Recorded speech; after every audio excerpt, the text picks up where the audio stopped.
Alors bonjour à toutes et à tous. Merci beaucoup Gilles pour l'invitation. Maintenant je dois passer après le professeur Fürst. C'était très intéressant et très dense.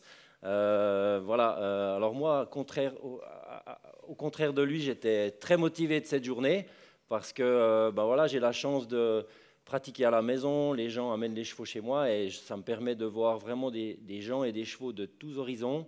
Que ce soit des pareurs, des maréchaux, les chevaux sont toujours référés par beaucoup de gens différents et ça m'amène beaucoup d'expérience, donc je suis content de pouvoir le partager avec vous aujourd'hui. Bien sûr, ma partie c'est quand même la maréchalerie, donc j'ai décidé de commencer cette journée par qu'est-ce que c'est que le ferrage et le but, et puis de faire un peu une autocritique de tout ça. Donc voilà. Donc le but du ferrage, à la base, c'est très très ancien. Hein. Nos anciens ont assez vite compris que les chevaux avaient des pieds qui pouvaient être assez rapidement sensibles et douloureux. Et puis c'est vrai qu'à cette époque-là, on utilisait les chevaux pas pour le loisir, mais vraiment on les utilisait ou pour travailler ou pour faire la guerre. Et puis, on s'est assez vite rendu compte qu'il fallait trouver un peu des solutions pour justement garder les chevaux sains.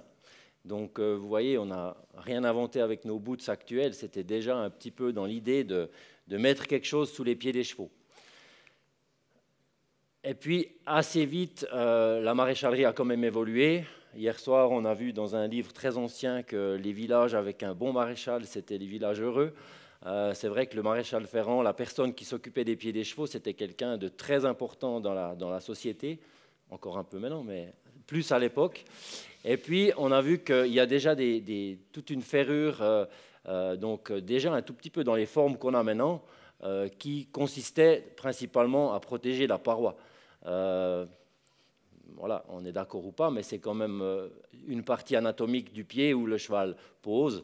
Ce n'est pas l'unique, ce n'est pas la seule, mais c'est quand même la première qui rentre un peu en cause. Donc assez vite, les anciens, ils ont commencé de faire une protection qui ressemblait un peu à cette forme de pied.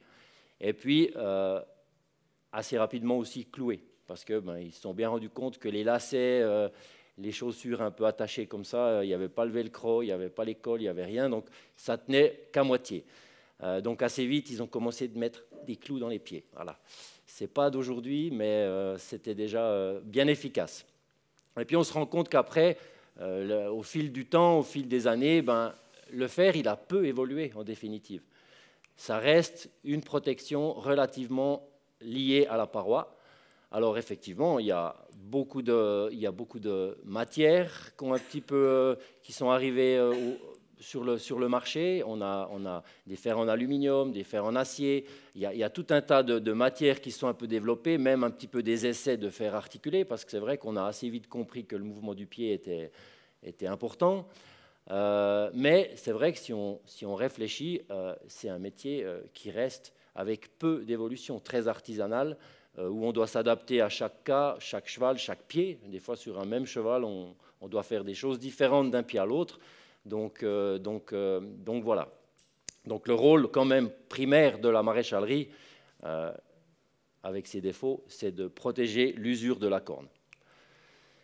Et puis, il y a un deuxième but que je trouve très intéressant quand même, c'est de pouvoir protéger donc justement l'usure de la corne, mais aussi éventuellement des zones sensibles, des endroits qui font mal au cheval. On vient de voir avec le professeur avant que le pied, c'est vraiment une partie anatomique délicate, très innervée dans les parties hautes, avec beaucoup de sang.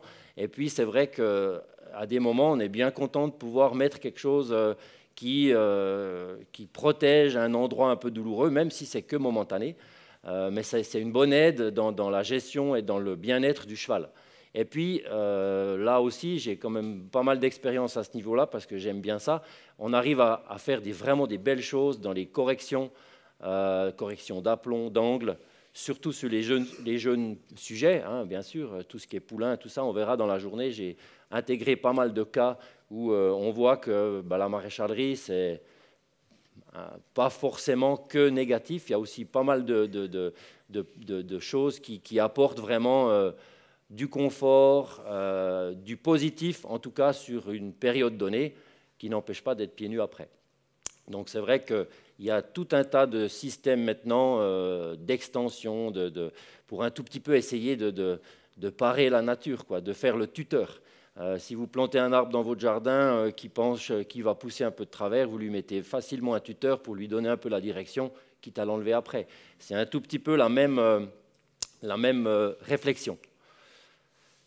On va tout ça développer un peu dans la journée. Et puis, l'anatomie, alors là, ça a été fait. On vient de voir vraiment une partie anatomique qui a été très, très bien expliquée et développée.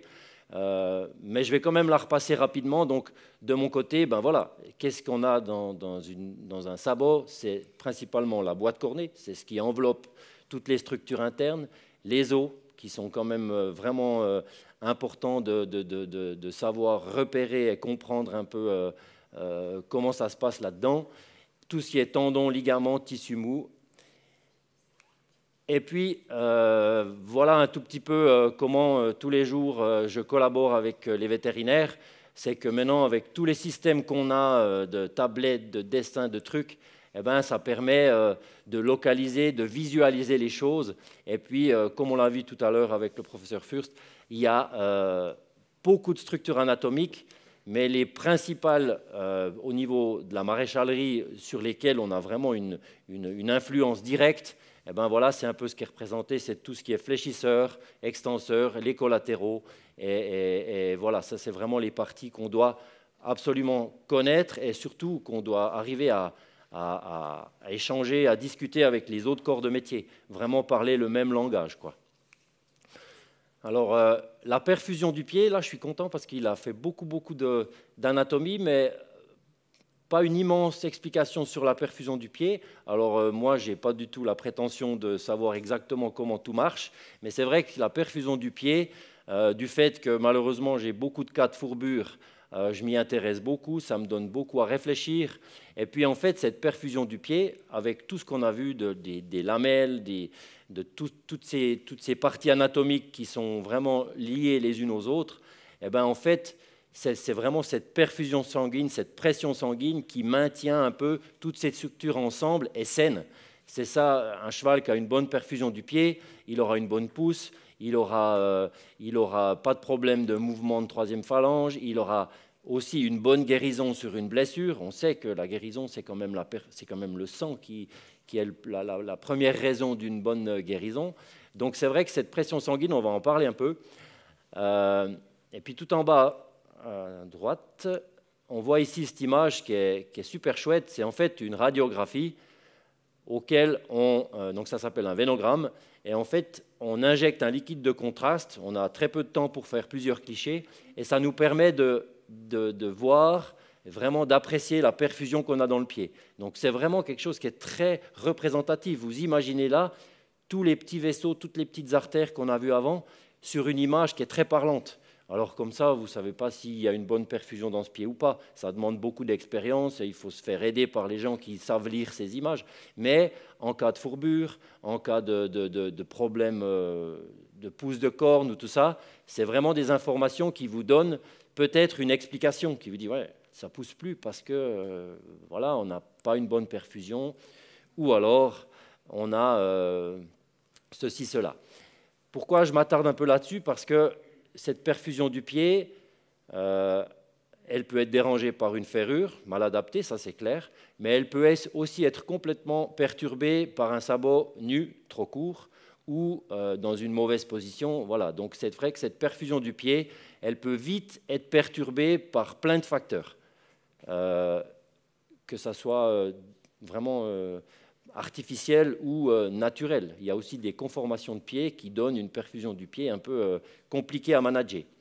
Et puis, si on voit sur ces images, le plus important qu'on doit bien retenir, c'est toutes ces petites papilles. Ici, on les voit bien.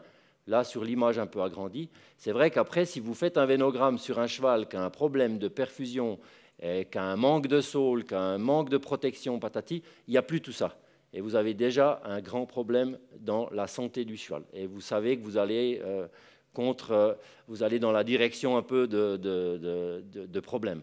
Donc c'est vrai que je suis content de montrer ces images parce que c'est très révélateur de comment ça fonctionne dans un pied. Bien sûr, les tendons, tout ça, on a l'habitude de voir, mais la perfusion du pied, c'est vraiment, pour moi, un des challenges, autant pour le pareur que pour le maréchal. C'est vraiment garder une bonne perfusion du sabot. Donc cette perfusion du sang, comment ça marche? On l'a vu, c'est un système complexe de pompe en fonction de quand le cheval pose son pied, en fonction du mouvement de la boîte cornée. Et puis là, tout d'un coup, on commence de se dire qu'en fait, le mouvement de la boîte cornée, il a non seulement une importance justement pour que cette boîte cornée ne se déforme pas. On a vu quelques images avant de pieds horribles qui sont gênés par une ferrure qui n'est pas du tout adaptée. Mais on se rend compte aussi qu'un pied qui ne bouge plus, forcément, cette perfusion, elle est un peu stagnante. Donc là, déjà, on doit commencer un peu de réfléchir à comment garder ces mouvements le plus mobiles possible. Et du coup, pour rebondir là-dessus, et ça, je pense qu'on va en parler plusieurs fois aujourd'hui, aussi avec mes collègues pareuses, c'est vraiment le rôle de la fourchette. Je pense que cette fourchette, elle a un rôle primordial dans la fonction et la santé du pied. C'est vraiment ce qui soutient les structures internes. Vraiment, elle est complètement liée au coussinet, complètement liée au centre du pied. Elle a aussi un immense rôle dans la répartition de la charge postérieure de la boîte cornée, donc tout ce qui est talon. On a parlé avant de talons fuyants, de talons écrasés. Oui, c'est clair, mais si la fourchette ne joue pas son rôle, on a assez rapidement une situation qui s'aggrave un peu de jour en jour, quoi. Et puis, donc justement, elle favorise cette perfusion du pied et forcément donne une boîte cornée saine. Je pense que c'est vraiment un élément, qu'on soit pareur ou maréchal ferrant, qu'on doit avoir à l'esprit. C'est vraiment quelque chose qu'on doit conserver sain, pas seulement au niveau de la pourriture, parce que, comme l'a dit M. Fürst, il y a des choses qu'on ne peut pas forcément gérer, il y a des trucs génétiques, mais il y a aussi une grande partie, c'est l'hygiène. Mais c'est vrai que cette fourchette qui ne fonctionne pas, c'est aussi la porte ouverte à une mauvaise santé, à une pourriture. C'est une fourchette qui fonctionne, qui touche le sol, qui fait son boulot. Elle a beaucoup moins de soucis de bactéries, quoi. Donc, forcément, du moment qu'on met un fer sous le pied, la fourchette, elle s'éloigne du sol. C'est pas très compliqué à comprendre, mais c'est comme ça. Alors après, vous avez tout un tas d'architectures de sabots, de conformations qui vont ou tolérer cet éloignement. Donc, dans la fonction du pied, ça marche quand même. On a une boîte cornée un peu moins mobile. Si le cheval travaille beaucoup dans le sable, on a quand même un contact, pas complet, mais on a quand même un contact un tout petit peu qui est là. Ça peut passer, ça passe. Dans le monde, il y a beaucoup de chevaux qui ont la fourchette qui ne touche pas le sol. Vous allez dans n'importe quel pays où les chevaux sont que sur la route, la fourchette, elle ne touche jamais rien. C'est à un moment donné, c'est comme ça. Mais disons que c'est vraiment un petit peu le point numéro 1 qui est dérangeant par le ferrage, c'est cet éloignement du sol. Il y a des astuces pour parer à cet éloignement, on verra ça aujourd'hui.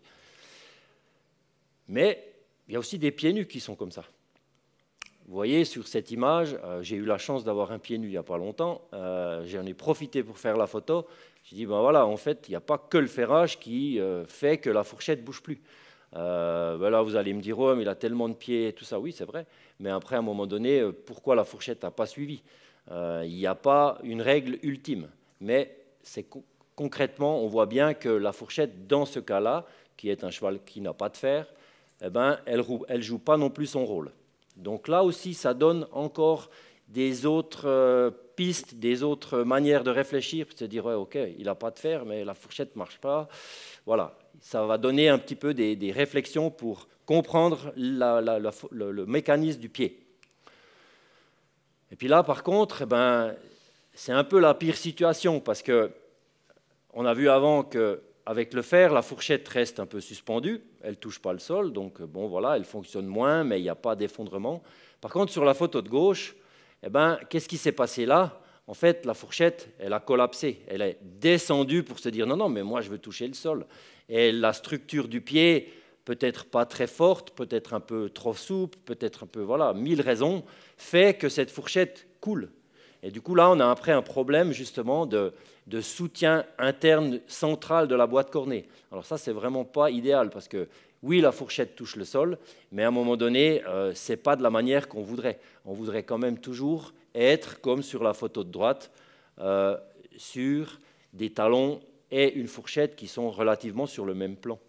Donc, vous voyez, ce n'est pas uniquement « Ah, ben la fourchette, il faut qu'elle touche le sol ». Il faut qu'elle touche le sol, mais de manière physiologique et pas avec un effondrement central du pied. Donc, ce mouvement de la boîte cornée, il est très, très intéressant parce que je vais beaucoup de fois revenir sur ça aujourd'hui, parce qu'on est tous convaincus, en tout cas beaucoup de gens, que le pied il bouge énormément de gauche à droite, mais énormément, genre des centimètres. Ce n'est pas vraiment le cas, surtout sur les petits pieds étroits, durs, tout ça. Il y a effectivement un mouvement important, mais j'ai maintenant, c'est mon intime conviction, j'ai le sentiment que ce mouvement-là, ce n'est pas celui qu'on dérange le plus par le ferrage. Parce que maintenant, avec une ferrure des petits clous, on verra ça plus loin, pas de pinçon, on a peu d'action sur ce mouvement latéromédial. J'ai le sentiment qu'on est peu dérangeant. Par contre, on se rend bien compte que quand le cheval charge le pied, met tout son poids sur son membre, ben forcément, ce que je viens de vous expliquer, il y a tout qui a envie de descendre. C'est complètement physique, quoi. J'entends à un moment donné, si vous appuyez sur quelque chose, s'il n'y a rien pour le tenir, il descend. Et donc, de nouveau, ma fourchette, je suis assez obsédé par ma fourchette, mais c'est vraiment quelque chose qui doit fonctionner. Et on voit qu'il y a des forces qui se mettent un peu en place dans toutes les directions. Mais au fil des années, je me suis rendu compte que, en tout cas, moi qui fais quand même pas mal de chevaux de sport, des chevaux qui sont performants, j'ai le sentiment que ce qui dérange le plus les chevaux, surtout maintenant, avec des bons sols, des terrains qui ont beaucoup de frappes, qui sont assez durs, on a justement ce mouvement transversal qui ne fonctionne plus. Et puis, du coup, on voit bien sur cette image, c'est un cheval que j'ai fait il n'y a pas longtemps. Et je me suis dit, ben tiens, je fais une photo avec le fer, une photo sans, et on voit très bien que la boîte cornée, elle a une immense capacité d'adaptation dans ce mouvement transversal. Donc, à mon avis, avec tout ce qu'on met sous les pieds, chaussures y compris, on a une grosse intervention, enfin une négative intervention sur ce mouvement transversal. Et ça, c'est vraiment quelque chose qui, je pense, à l'avenir, on doit réfléchir à ça. Ben voilà, les pieds nus, ils récupèrent ce mouvement-là, même si certains ne le tolèrent pas, on en a discuté. S'il y a trop de mouvements, ils sont aussi un peu perdus des fois. Mais c'est vrai que ce mouvement transversal, on n'en parle pas trop, mais c'est, je crois, celui qui dérange le plus, qui va après mettre un collatéral en contribution, et certaines pathologies un peu nouvelles, entre guillemets, qui ont 20 ans, mais des pathologies apparaissent justement un peu à cause, à mon avis, du fait que le pied ne peut plus bouger de cette manière correctement, et le fait d'avoir un sol assez ferme et assez dur limite l'enfoncement, donc sollicite encore plus toutes les parties un peu supérieures pour compenser ce manque de mouvement. Ce fameux mouvement latéral, ben voilà, on peut l'observer sur les fers. Vous déferrez un cheval, on voit assez rapidement ou assez souvent le talon qui a travaillé et qui a usé la face supérieure du fer. Là aussi, si votre pied n'est pas en équilibre, on va le voir après, c'est d'autant plus marqué, forcément. Si vous mettez plus de poids et de mouvement sur une petite surface, ça va plus creuser le fer, alors que si vous avez fait attention de ne pas trop charger les talons, de mettre tout le pied bien équilibré, vous n'avez pratiquement pas de mouvement sur le fer. J'ai dû vraiment chercher pour en trouver un qui était assez visible. Tout ça pour rebondir sur l'équilibre du pied. Alors cet équilibre du pied, c'est un peu les lignes directives de Stéphane Verly, c'est vraiment lui qui a développé ça. C'est en fait, qu'est-ce qu'on veut, quels sont les points les plus importants dans l'équilibre du pied pour que ce pied reste sain. Alors là, il y a un fer, mais c'est exactement la même réflexion pour un cheval qui n'en a pas. La première chose, alors certains disent que c'est de la pollution américaine, moi je ne trouve pas, c'est vraiment de savoir l'angle du pied, l'angle de l'os, pardon, l'angle palmaire pour les antérieurs, l'angle plantaire pour derrière. Cet angle-là, il ne doit jamais être négatif, parce que du moment que vous avez un angle palmaire ou plantaire négatif, vous avez forcément, sous les branches de la troisième phalange, une zone qui est mise à contribution et qui devient assez rapidement mince et sensible. Donc c'est vrai que cet angle palmaire, il ne doit pas être négatif.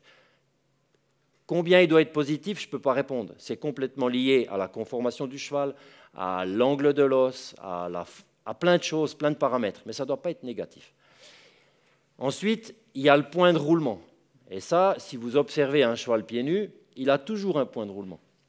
Il a toujours un endroit sur le pied où le pied roule. Pour nous, les maréchaux, c'est de savoir où le mettre, ce point de roulement. C'est pour ça qu'avant, j'ai bien dit qu'il fallait savoir où étaient les os et comment les repérer. Parce que quand vous ajustez votre fer, vous devez déjà vous dire, bon, ben voilà, je fais mon fer, oui, mais je veux que mon cheval roule à cette place-là. Parce que sinon, le cheval, il va devoir se faire son roulement lui-même. Et ce n'est pas ça qu'on veut. Ce qu'on veut, c'est que 10 minutes après la ferrure, il reparte confortable et vraiment avec un roulement adéquat et adapté à la position de sa troisième phalange. Et puis après, il y a vraiment l'équilibre dorsopalmaire. Alors ça, c'est plus facile à manager sur un pied nu. C'est vraiment une des lignes qui est plus facile parce que justement, le placement du fer, s'il n'est pas centré sous l'articulation, vous avez assez rapidement la partie postérieure, dans la plus grande partie des cas, qui est en surcharge, qui devient moins bonne, qui ci, qui ça. Donc, l'équilibrage par rapport à ce centre articulaire, il est vraiment important. Ce n'est pas du millimètre, mais vous devez quand même avoir un petit peu l'idée de où sont les choses. Et ça, un cheval pieds nus, eh ben, il a tendance à se mettre tout seul là, quoi. J'ai eu la chance de voir des chevaux de course ferrés dans un pays avec des pieds complètement déséquilibrés, et les 6 mois de l'année après, ils allaient dans un autre pays où ils pouvaient être pieds nus. Après quelques semaines, les pieds changent. C'est assez hallucinant. Donc là, effectivement, nous, maréchaux, on doit comprendre l'équilibre du pied et ferrer en fonction.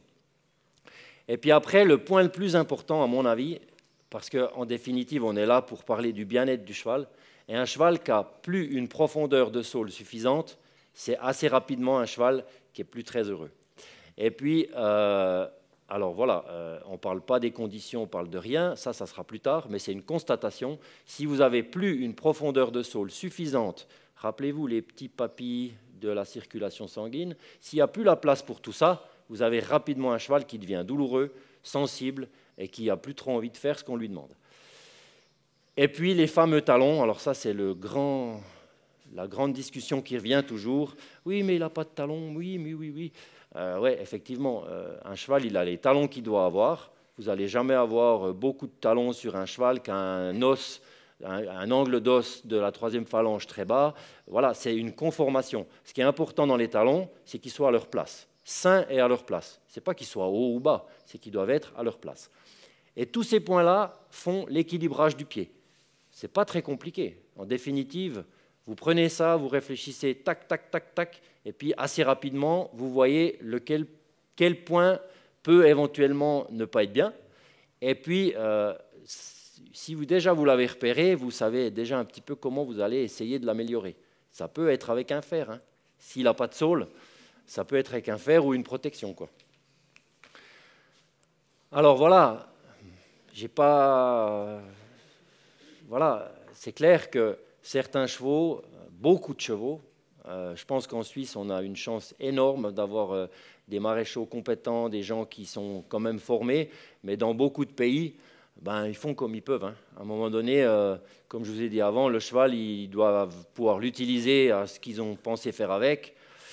La manière importe peu. Donc c'est vrai que quand vous avez des pieds comme ça, qui sont complètement déséquilibrés, rappelez-vous ma petite image avec le centre articulaire où on doit être au milieu, il n'y a pas grand-chose qui fonctionne, quoi. Alors après, effectivement, beaucoup de gens vont me dire « Ah, mais celui-là, il serait mieux pieds nus. » Oui, peut-être, momentanément, si après il tolère. Mais dans l'équilibrage du pied, il ne faut pas se dire que parce qu'un cheval est ferré, il est dans cette situation. Il y a aussi maintenant beaucoup de maréchaux qui savent exactement quoi regarder et qui essayent de ferrer le cheval parce qu'il faut le ferrer, raison XY, mais qui essaye de le ferrer au plus près de sa conformation et de sa nature. Donc, je n'ai pas mis de photos de pieds nus horribles, mais il y en a aussi, hein.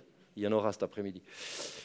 Donc, voilà. Et puis après, ben, voilà, dans certains pays, vous leur parlez d'équilibre, ils se disent « Ouais, mais t'es gentil, on fait avec ce qu'on a ». Donc, c'est vrai qu'il y a des situations comme ça où le cheval a une capacité d'adaptation que vous ne pouvez pas vous imaginer. C'est incroyable. Ils arrivent à fonctionner avec beaucoup c'est plus de l'imperfection, c'est un peu des catastrophes, quoi. Et puis du coup, cette épaisseur de saule, parce que c'est quand même ça qui, assez vite, titille un peu sur le fait de pouvoir garder pieds nus ou pas, protéger ou pas, ou changer le management du cheval, c'est de bien repérer sur chaque cheval la sensibilité qu'il a. Parce qu'un cheval peut très bien avoir très peu de saule, mais bien le tolérer. Et bon, ben là, avec un management, une adaptation, une utilisation adéquate, vous allez réussir à gérer le truc. Et puis sur certains autres chevaux, ils sont douloureux, quoi. À un moment donné, s'ils ont mal, ils ont mal. Et c'est important de bien prendre le temps d'observer chaque structure anatomique. Ce n'est pas parce que le cheval du voisin est bien pieds nus que le vôtre le sera. C'est complètement individuel.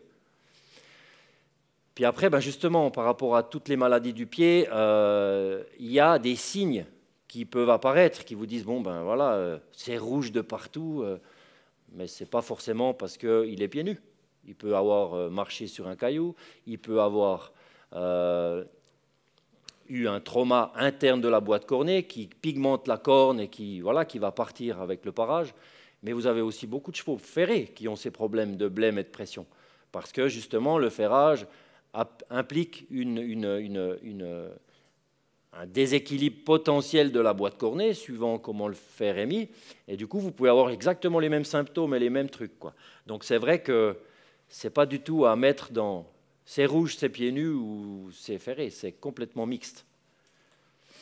Et puis là, j'en reviens toujours avec cette histoire de saule, parce qu'on est là pour quand même le confort et le bien-être du cheval, c'est le thème de la journée. Ce n'est pas de savoir qui a raison, qui a tort, mais c'est de pouvoir essayer de comprendre pourquoi votre cheval ne marche pas bien ou pourquoi il marche bien. Vous voyez que sur les deux images ici, on a mis, avant la radio, une petite pointe blanche ici qui est du barium, en fait, qui est la même ligne qu'on a fait sur la paroi dorsale. C'est en fait une patte de contraste qui vous permet de visualiser une structure ou une épaisseur. Et puis, ce cheval-là, c'est le même cheval, hein, sauf qu'à gauche, c'est l'antérieur. Et là, on se rend compte que la profondeur de saule, qui n'est pas l'épaisseur, hein, l'épaisseur, c'est vraiment la quantité de masse, et la profondeur, c'est la distance qu'on a sous la troisième phalange jusqu'au sol. Et vraiment, ma référence à moi, c'est d'avoir une profondeur de saule qui correspond à l'épaisseur de la paroi. Ça, si vous avez ça, vous êtes déjà un petit peu dans un confort un peu assuré.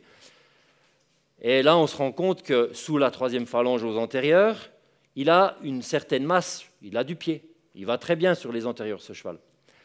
Par contre, le même cheval, la dame vient chez moi en me disant « Ah, il y a des problèmes, il ne veut pas pousser, il n'est pas confortable, on n'arrive pas à utiliser ce cheval pour faire du sport. » Ben, vous pouvez vous rendre compte ici qu'avec la même pointe de barium, on se rend compte qu'il n'a pas du tout d'épaisseur de saule.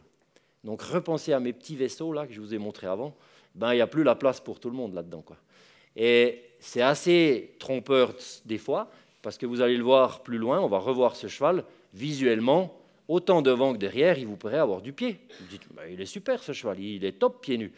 Mais cette profondeur-là, qui est à mon avis le point numéro 1 sur le confort et le bien-être du cheval, ben, il n'est pas respecté.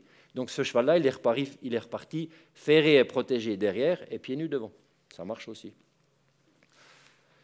Du coup, pour toutes ces choses-là, ben oui, la maréchalerie primaire, c'est mettre un fer. Mais on a compris, on a vu, on verra plus tard avec les demoiselles, c'est qu'il y a plein de parties anatomiques de la boîte cornée qui sont porteuses et qui peuvent être utilisées pour prendre le poids, pour ci, pour ça. Alors après, c'est assez facile, il faut savoir qu'est-ce qu'on peut servir, qu'est-ce qu'on veut protéger, qu'est-ce qu'on veut au contraire laisser ouvert, et puis vous avez tout un tas de combines pour pouvoir jouer un peu avec les artifices qu'on vous donne. Mais ça, c'est aussi souvent que très temporaire. Vous avez besoin de ça, et puis tout d'un coup, au bout d'un moment, le cheval a remis du pied, hop, vous n'en avez plus besoin. Parce qu'en fait, ce qu'il ne faut pas oublier, c'est que la meilleure protection du pied, ben, c'est la corne, quoi. Il ne faut pas rêver. Si vous avez de la corne, que vous avez de la masse, que vous avez quelque chose à parer tous les temps de temps, eh ben, vous n'avez pas ces problèmes de savoir s'il faut mettre une plaque, savoir s'il faut protéger, savoir si vous devez mettre des boots, savoir ci, savoir ça. On en reparlera un peu plus tard. Du coup, les ferrages de correction de poulain, je vous en ai parlé avant parce que moi, c'est mon dada, ça, j'adore ça. Il y a une réponse du cheval qui est dans une situation catastrophique qui peut tout d'un coup redevenir très saine assez rapidement. Si vous voyez là sur l'image, c'est un poulain qui a 3 mois, ça c'est l'autre pied, hein, qui était un peu laxe. Malheureusement, on a mal conseillé la dame, on lui a dit surtout ne le touche pas, laisse-le dans le box. Puis quand elle me l'a amené à 3 mois, ben, il était comme ça, donc il marchait, j'ai jamais vu ça. J'ai dit on va essayer, mais je ne suis pas sûr qu'on y arrive. Donc ça a pris beaucoup de temps, on a dû beaucoup travailler, beaucoup faire pour que, voilà, c'était vraiment un cas un peu rare. Malheureusement, je n'ai pas d'image 3 ans après, le cheval a eu un accident tout autre, mais il était revenu 100%. Mais tout ça pour dire que là, si vous n'avez pas une combine à mettre là-dessous pour inverser un peu la situation, vous avez beau couper tout ce que vous voulez de l'autre côté, vous n'allez pas y arriver. Hein. Vous êtes obligé de vous aider un tout petit peu d'artifice. Alors oui, c'est peut-être pas naturel, mais au bout d'un moment, vous êtes bien content que ça vous aide pour revenir naturel après. Donc c'est vrai que ces corrections-là, c'est vraiment très intéressant. Et ça, c'est un cheval de cette année. Un trotteur avec une situation gravissime de pied-bord, rétraction tendineuse, enfin la totale, que sur un pied. C'est des fois plus dur à gérer. Alors la grande mode maintenant, c'est de couper les tendons. Souvent, on a un petit peu, il faut couper le check ligament, il faut couper. Moi, j'ai toujours un peu, oui, on en a fait pas mal avec les vétérinaires, mais j'essaye toujours de faire par la maréchalerie, parce que j'ai eu plein de beaux résultats qui vous évitent quand même d'opérer. Et puis à un moment donné, ben, rien ne vous empêche de prendre 1 mois, de faire ça, et puis après d'éventuellement passer à une opération. Mais vous voyez que l'évolution est juste incroyable. On ne va pas contre le problème initial, on essaye de mettre du confort. Une fois que le cheval a mis un peu de confort, on essaye de jouer un peu avec lui. C'est des corrections qui se font au quotidien, quasiment. C'est des chevaux qui doivent rester à la maison, qu'on peut suivre. Et puis après, on finit par ce résultat là-bas, tout en bas. C'est quand même chouette, quoi. Je suis très pareur, mais ça, sans faire, vous n'y arrivez pas. C'est pas possible. C'est cette année, il faudrait que je regarde, mais je pense environ 3 mois. Ouais. Donc environ 3 mois, cette évolution-là, c'est vraiment chouette. Mais maintenant, il est pieds nus. Hein. Alors il faut le manager, il faut bien regarder qu'il n'use pas sa pince, patati patata, mais ça fonctionne. Je suis en retard, Gilles? J'ai presque fini. Utiliser les ferrages pour les cas de fourbure, ça on a bien vu avec le professeur Fürst, c'est vraiment, à mon avis, je sais qu'on peut gérer des cas de fourbure chroniques, stables, par le parage, mais quand votre cheval est en souffrance et puis que vous ne pouvez pas lui toucher à une zone parce qu'il faut protéger ça, moi je suis convaincu de ça, vous devez, là on doit allier les 2 méthodes. Il y a toute une méthode un peu aiguë où on doit aider ou par des pansements ou par plein de choses, mais on doit vraiment un petit peu savoir jouer sur les 2 tableaux. Et puis bien sûr, ben, les ferrages, ça amène quelques accidents un peu de parcours. C'est clair qu'un cheval pieds nus, il ne va jamais se planter un pinçon, il ne va jamais se marcher sur un clou en déférant l'autre cheval. Donc c'est vrai que ces maladies du pied, on les a vues avant, on va passer assez rapidement. C'est un risque un peu dû au ferrage. Et puis, c'est presque fini. Les clous, alors ça c'est aussi une grande discussion sur les clous. Les clous, c'est quoi? C'est un corps étranger, c'est quelque chose qu'on rajoute dans un sabot, il n'est pas prévu pour ça. On ne fait pas un petit trou avant pour faire mettre le clou et puis tout ça. Le clou, quand il rentre dans la boîte cornée, il fait sa place. Donc forcément, vous avez des risques de toucher une zone sensible. C'est pour ça que c'est important de bien comprendre que le clou il doit être dans la ligne blanche, qu'il doit sortir le plus bas possible de manière à être sous la 3e phalange et sous la perfusion du pied. Il n'y a pas besoin qu'un clou soit dans le sang pour gêner. Le fait de faire cette compression de corne va déjà avoir une influence sur la perfusion du pied. Donc, c'est vraiment important de bien réfléchir à comment mettre les clous. Et puis, en fait, c'est aussi la porte ouverte des bactéries. On a parlé de maladie de ligne blanche, c'est souvent par là que ça vient, hein. Un cheval pieds nus, il a moins de problèmes de maladie de ligne blanche qu'un cheval ferré. L'humidité, on en parlera plus tard, rentre par là. Voilà, c'est pas anodin de mettre un clou dans un pied. Il y a des techniques pour les mettre le mieux possible, entre guillemets, mais c'est vrai, je dois dire que c'est quelque chose qui est un problème pour la santé de la boîte cornée.